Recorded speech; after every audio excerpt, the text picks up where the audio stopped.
Assalomu alaykum azizlar. Navbatdagi operatsiyamizni boshlamoqchimiz. Bemorimizga yuqori qovoqli blefaroplastikasi hamda epikantoplastika operatsiyasini rejalashtirganmiz.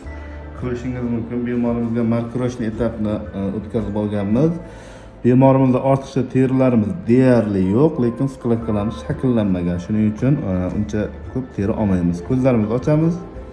Ko'zlarimizni ochganimizda mana ko'zimizning ichki burchagida epikantuslari bor, skladkalari shakllanmagan. Xudo xohlasa ko'zimizning ichki burchaklarini ochib, chiroyli qilib, simmetrik qilib skladkalar shakllantirib beramiz. Azizlar, operatsiyamiz o'z nihoyasiga yetdi. Ko'rishingiz mumkin, bemorimizga yuqori qovoqli blefaroplastikasi hamda epikantoplastika operatsiyasini o'tkazib berdik. Natijaga baho bersalaringiz bo'ladi. Bu birlamchi natija. Operatsiyadan keyin ko'zlarimizni ochamiz. Ko'zlarimizni ochganimizda ikkala tomonda ham ko'z ichki burchaklari ochilgan, undan tashqari ikkala tomonda ham simmetrik bo'lgan, skladkalarimiz shakllangan. Natija sizga yoqdimi? Yoqdi. Operatsiya paytida og'riq bo'ldimi? Yo'q. Xursandmisiz? Xursandman.